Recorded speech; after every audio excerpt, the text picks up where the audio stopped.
Welcome friends, Samsung foundation YouTube channel पे आप लोग का स्वागत है। बिहार दरोगा 2446 के संबंध में बहुत बड़ा अपडेट आया है कि इसके जितने भी छात्रों ने मेडिकल लगाया था, यानी कि पीईटी जिनका नहीं हो पाया था, तो उनके हक को दिलाने के लिए, उनको न्याय दिलाने के लिए इनकी मांग को विभिन्न प्रकार से उठाया जा रहा है, उनको बुलंद किया जा रहा है। उसके संबंध में एक बहुत बड़ा अपडेट आया है, उस पर हम लोग बात करेंगे। साथ ही बिहार में जो लॉकडाउन 2.0 का एक्सटेंशन हुआ है, उसके दृष्टिकोण से रिजल्ट पर कितने असर पड़ने वाले हैं। साथ ही साथ 2213 पीटी एग्जामिनेशन कब होगा, क्योंकि बहुत सारे एग्जामिनेशन को अभी भी पोस्टपोन करने का सिलसिला जारी है। वीडियो में शुरू से अंत तक बने रहें, एक एक चीज़ों को यहाँ पर डिस्कस किया जाएगा। सबसे पहले आप लोग देखिए कि सिविल सर्विस का जो एग्जामिनेशन था, यानी पीटी था, उसको आगे कर दिया गया है। और एक चीज़ यहाँ पे समझने वाली बात है कि ये एग्जामिनेशन आपको 27 जून को प्रस्तावित थे, लेकिन इसको बढ़ाकर बिल्कुल अक्टूबर में कर दिया गया है।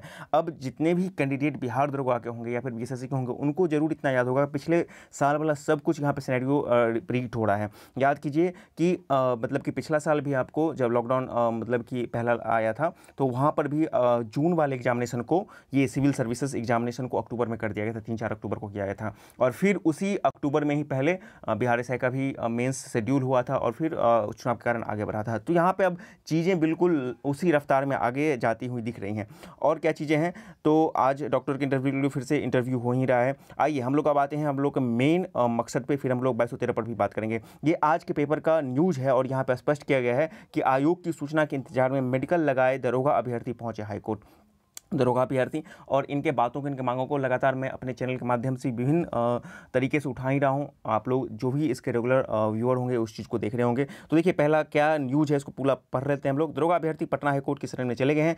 दक्षता परीक्षा के लिए मेडिकल लगाए अभ्यर्थियों ने कहा है कि दक्षता परीक्षा समाप्त हुए लगभग 20 दिन से ऊपर हो गया, लेकिन आयोग द्वारा मेडिकल अभ्यर्थियों को अभी तक इस संबंध में कोई भी सूचना नहीं दी गई है।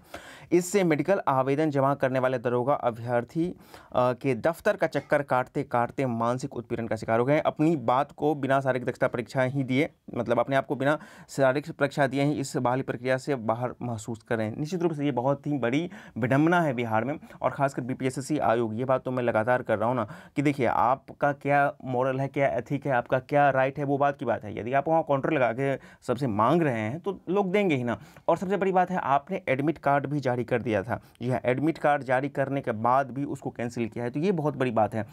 तो और इसमें बहुत सारे, देखिए कुछ लोग होते हैं, स्वार्थी तरीके के लोग होते हैं, जो ये समझते हैं कि चलो ठीक है, ये लोग नहीं आएंगे तो फिर हमका फ़ायदा होगा। लेकिन जो आप नियम है उसको आप नहीं टाल सकते हैं ना। हालांकि अलग बात है कि अब कोर्ट में मामला चलेगा, दोनों तरफ से जिरा होगी और वहाँ से क्या फ़ैसला होता है ये एक बहुत बड़ी बात होगी। खैर उस पर भी हम लोग जब भी इसके संबंध में अपडेट आएगा तो हम आपको जरूर देंगे।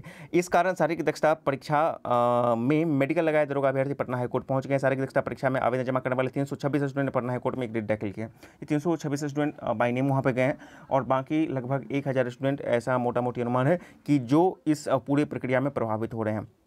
अब क्या बताया गया है कि अभ्यर्थियों ने बताया कि शारीरिक दक्षता परीक्षा 22 मार्च से लेकर के 12 अप्रैल तक आयोग के द्वारा निर्धारित की थी। इस दौरान आयोग के द्वारा उन अभ्यर्थियों की अलग से व्यवस्था की गई थी जो शारीरिक रूप से अस्वस्थ थे। जब आयोग ने व्यवस्था की थी तो आयोग का काम था उनका लेना, सीधी सी बात है, एक बहुत ही सिंपल बात है, ठीक है ना। अब वहाँ पे छात्र, मतलब एक क्या होता है ना कि आपस में ही छात्र इस तरह से उलझ जाते हैं कि, और ये समझते हैं कि मेरा तत्काल फायदा होगा, लेकिन आप ये नहीं समझते हैं कि जो आयोग की कार्यप्रणाली है वो कहीं ना कहीं पूरे स्टूडेंट कम्युनिटी को इफेक्ट करती है। जैसे कार्बन कॉपी को मार्क नहीं देना, जैसे किसी का रिजल्ट हो जाना तो वो डिफेंड कर देते हैं उनके गलत प्रणाली को डिफेंड मत कीजिए किसी भी आयोग के, चाहे बीपीएससी हो या बीएसएससी हो। उस जो गलत है उसको गलत बोलिए, ठीक है ना। जब आपने व्यवस्था की थी तो आपको उसको करवाना चाहिए था, और आप करवा नहीं रहे हैं तो आप कम से कम नोटिस तो दीजिए, भाई कोरोना काल के कारण हम नहीं करवा रहे हैं, या सीधे नहीं करवाएंगे, आपका उस पर कोई हक नहीं है। क्यों आप मानसिक प्रताड़न कर रहे हैं?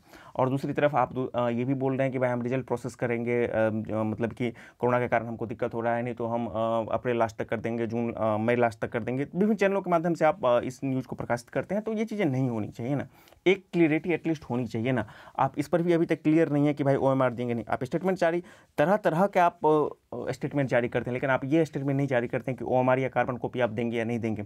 पिछला एग्जामिनेशन तो चल ही गया है, अभी सुनवाई चल रही है हाईकोर्ट में, और आप 2213 वाला में, इसमें भी तो आप बोलते हैं ना भाई कि हम देंगे कि नहीं देंगे। उस पर लोग सोचते हैं ना, क्लियरिटी तो आप लाइए ना। आप क्लियर भी नहीं है, और दूसरी तरफ आप अपने ही बुने हुए जाल में फंस जाते हैं। खैर यहाँ पे क्या बताया गया है कि आयोग के द्वारा निर्धारित की गई थी। इस दौरान आयोग के द्वारा उन अभ्यर्थियों के लिए अलग से व्यवस्था की गई थी जो शारीरिक रूप से अस्वस्थ थे। इसके लिए शारीरिक दक्षता परीक्षा केंद्र गर्दनीबाग पर आयोग के अधिकारियों द्वारा यह घोषणा की जा रही थी कि जो भी अभ्यर्थी अस्वस्थ हैं उन्हें नई तिथि प्रदान की जाएगी। इसके लिए वे अपना मेडिकल आवेदन काउंटर पर जमा करें। लगभग 1500 अभ्यर्थी ने मेडिकल आवेदन जमा किया था। ये एक अनुमान है 1500 के आसपास, लेकिन 1200 से 1300-1400 के आसपास निश्चित रूप से वहाँ पर है। इस दौरान बहुत से अभ्यर्थियों को मोबाइल पर मैसेज के द्वारा एक नई तिथि 12 अप्रैल को प्रदान की गई, लेकिन उन्हें आयोग के द्वारा 6 अप्रैल को मोबाइल पर पुनः मैसेज के माध्यम से सूचना दी गई कि 12 अप्रैल को निर्धारित शारीरिक दक्षता परीक्षा को रद्द किया गया है। दक्षता परीक्षा समाप्त हुए लगभग 20 दिन से ऊपर हो गए हैं और बताया कि आयोग द्वारा मेडिकल अभ्यर्थियों को अभी तक इस संबंध में कोई सूचना प्रदान नहीं की गई है।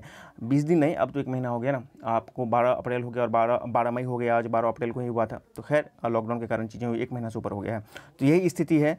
तो वर्तमान में आप देख लीजिए कि मेडिकल वालों के लिए आवाज़ लगातार उठाई जा रही है। आयोग इस पर चुप है, मौन है। तो निश्चित रूप से अब कोर्ट में ही जब ये मामला खुलेगा और फिर जब इस पर बहस होगा तो वो क्या फ़ैसला देते हैं, इसका मतलब कि आउटपुट जब आता है वही छात्रों का मतलब कि भविष्य निर्धारित करेगा। अब सबसे बड़ी बात है जो बिहार में लॉकडाउन 2.0 लगा है। आपको पता है कि 25 मई तक लगा दिया गया है। इस में मैं बहुत पहले से ही बता रहा था कि लॉकडाउन लगेगा। जी हाँ, यहाँ पे ऑफिस खोलने संबंध में कोई भी स्पष्ट निर्देश नहीं दिया, बस ये दिया गया है कि जहाँ पर विशेष काम है वहाँ पर आप कर सकते हैं।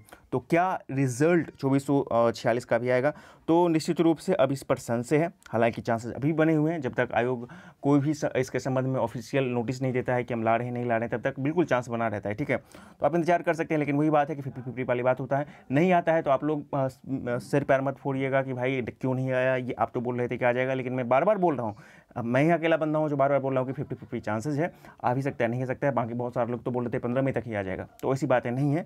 2446 के रिजल्ट आप अभी भी देख सकते हैं, लेकिन ये अभी भाई 50-50 वाली चांसेस है, क्योंकि स्थिति आपको पता है। इस पर मैं विशेष बहस नहीं करूँगा।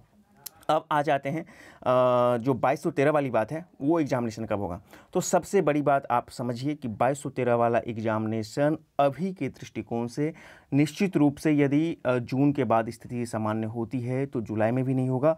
अगस्त लास्ट तक या अगस्त मिड या अगस्त लास्ट तक आपको निश्चित रूप से चला जाएगा, ये कन्फर्म है। आप अगस्त मान के चलिए। यदि जून के बाद स्थिति नॉर्मल हो जाती है तब जाकर आपको अगस्त में संभव है। कंडीशन विद कंडीशन की बात की जा रही है। तो आप मान के चलिए कि आपके पास कम से कम 2.5 से 3 महीना अभी भी आपके पास समय है। हालांकि स्थिति ये है कि अब लॉकडाउन का असर दिख रहा है और धीरे धीरे चीज़ें कंट्रोल हो रही हैं, धीरे धीरे हो रही है। अभी पूरा कंट्रोल नहीं हुआ, लेकिन धीरे धीरे कंट्रोल हो रहा है। बाकी जो भी नॉर्मल्स हैं, बहुत सारे एक्सपर्ट ये बता रहे हैं कि जुलाई के बाद स्थिति फिर से सामान्य हो जाएगी भारत में। भारत की बात है तो पूरे स्टेट में भी सामान्य होगी। तो तब तक तो निश्चित रूप से चीज़ें इसी तरह से रहेंगी। और आपको बता दूं कि जून के बाद ही, जून से जैसे ही स्थिति सामान्य होगी, आपको ऑफिस के लिए या तो 50% या फिर 30% के अकॉर्डिंग आपको ऑफिस खोल दिए जाएंगे। ये बिल्कुल तय है और ये अंदरूनी खबर है। ठीक है ना। सिचुएशन के अकॉर्डिंग इसमें थोड़े से आपको बदलाव हो सकते हैं। तो उसके बाद जैसे ही ऑफिस खुल जाता है तो चीज़ें धीरे धीरे समान हो जाएंगी। जो रिजल्ट प्रोसेसिंग है या फिर आपका नए वैकेंसी की बात की जा रही है, आपको पता है कि आपसे पहले जो 2446 वाले हैं, उससे पहले 64वीं का जो मतलब कि मेंस का रिजल्ट है वो पेंडिंग है। आप इस चीज़ को भी ध्यान में रखिए। और बीपीएससी इसके संबंध में बहुत पहले से ही सब कुछ कंप्लीट करके रखी हुई थी, फिर भी वो अभी तक नहीं दे पा रही है। तो आप समझिए बातों को। तो 64वीं मेंस भी रिजल्ट बिल्कुल उसी के पैरेलल में आपको आ सकता है। अब आपको मई में इसका देखिए कम चांस आ रहा है, लेकिन चांस बिल्कुल है। ठीक है ना। लेकिन इसका भी आपको अब जून तक ही दिखेगा यदि इस ऑफिस फिर से रीओपन होते हैं। तो 64वीं मेंस जब फंसा हुआ है रिजल्ट, तो आप समझ सकते हैं 2446 पर तो निश्चित रूप से इस पर असर पड़ने ही वाला है। बाकी 2213 के लिए कम से कम 3 महीना का समय है। एग्जामिनेशन के दृष्टिकोण से एक आपको सवाल मैं बता देता हूँ। इस तरह के सवाल आपको 66वीं बीपीएससी पीटी में पूछे गए थे। प्रवासी कहाँ से कितना पैसा भेजते हैं करंट के दृष्टिकोण से। तो प्रवासियों ने 6.10 करोड़ रुपये भारत भेजे। ये करंट के दृष्टिकोण से हो गया हर एक एग्जामिनेशन के लिए कि भारत में अभी भी जो है सबसे ज़्यादा पैसा प्रवासी भेजते हैं। तो यही बोल रहा है, पिछले साल अमेरिका से भारत को भेजा गया था सबसे रेमिटेंस, मतलब जो विदेशों से जो प्रवासी भेजते हैं पैसा। तो देख लीजिए टॉप 5 देश कौन है, तो भारत सबसे ज़्यादा भेजा गया था और चीन उसके बाद आता है। तो ये एक दृष्टिकोण से आपको मतलब एग्जामिनेशन के दृष्टिकोण से आपके लिए एक क्वेश्चन था। तो आज की वीडियो में इतना ही। चैनल पर नहीं तो चैनल को सब्सक्राइब करना भूलें। वीडियो पसंद आए तो लाइक शेयर करें, अपना सपोर्ट बनाए रखें और जो भी अपडेट आता है हम आपको इसके संबंध में जरूर अवगत करवाएंगे।